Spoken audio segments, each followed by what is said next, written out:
Benedicat vos omnipotens Deus. In nomine Patris et Filii et Spiritus Sancti. Amen.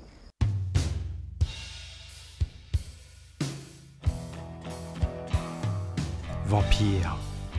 Il manquait au tableau de chasse de John Carpenter. Oubliez les beaux gosses et le romantisme de Twilight.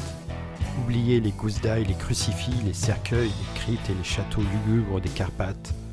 Nous voici au Nouveau-Mexique, envahis par une horde de vampires sauvages qui n'ont peur de rien. Ça va saigner.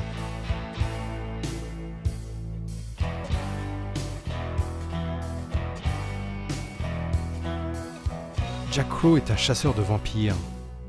Après avoir vu ses parents mourir aux dents de l'un d'entre eux, Crow consacre sa vie à les chasser dans une traque impitoyable qu'il mène depuis des années en compagnie d'une poignée de mercenaires.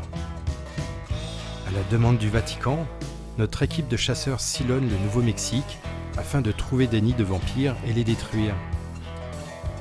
Après le nettoyage d'une ferme infectée, Jack Crow et ses hommes se font attaquer par le grand maître des vampires, Valek, qui est à la recherche d'une relique sacrée qui lui donnerait le pouvoir de survivre à la lumière du jour. Alright, we think we got a nest inside this place. Figure on at least 6 goons, maybe more, and chances are we'll find the master in here somewhere. Rule number 5, if you find the nest, you find the master. You usually won't leave it on its own. So it is strictly by the book today, gentlemen. Au casting, James Wood dans le rôle de Jack Crow, et qu'on a pu voir dans l'excellent Vidéodrome de David Cronenberg. Daniel Baldwin, l'un des 4 frères de la famille Baldwin, tous acteurs, et dont le plus célèbre est Alec Baldwin. Et surtout, Cheryl Lee, qu'on ne voit que trop rarement sur les écrans, que vous connaissez pourtant tous, c'est Laura Palmer dans la série Twin Peaks de David Lynch. Anthony, easy with that door. Slow and easy. Sorry, boss. Jesus.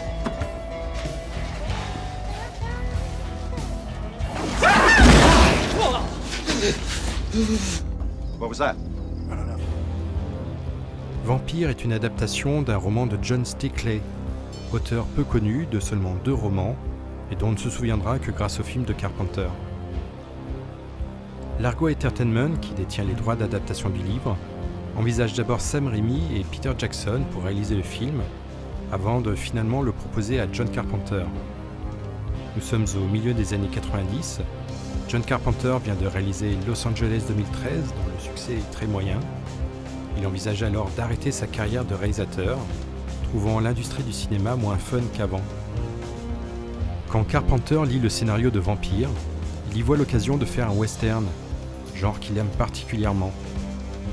Il fait alors quelques retouches au scénario et transpose l'histoire au Nouveau-Mexique et se débarrasse de tous les clichés du vampire gothique. Pas de gousse d'ail, pas de cercueil, pas de chauve-souris. Les vampires de Carpenter sont des créatures sauvages qui ne pensent qu'à déchiqueter les humains.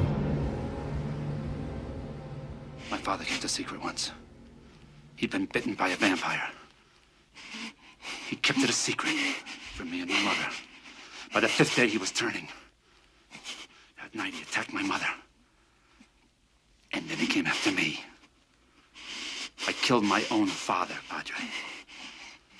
I got no trouble killing you.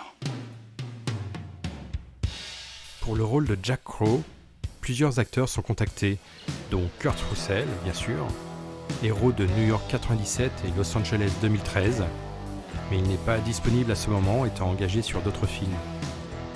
Clint Eastwood, Bill Paxton, Al Pacino et même Joe Pesci sont aussi envisagés, mais c'est finalement James Wood qui accepte le rôle, nous interprétant un chasseur de vampires aussi sauvage que ces derniers.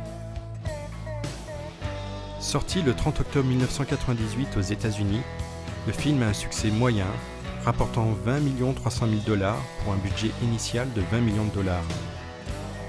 Le film a beaucoup plus de succès à l'étranger, particulièrement au Japon, où il engendre 20 millions $ de recettes, faisant de Vampire le plus gros succès de John Carpenter dans les années 90. Open wide, baby.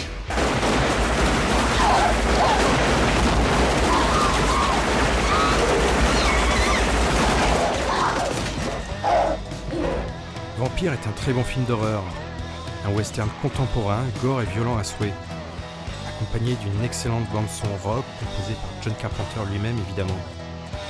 Le film est disponible en DVD et Blu-ray. La semaine prochaine, je vous ferai découvrir un film inédit de John Carpenter. Loin des vampires et autres démons, nous irons à la rencontre d'une légende du rock'n'roll.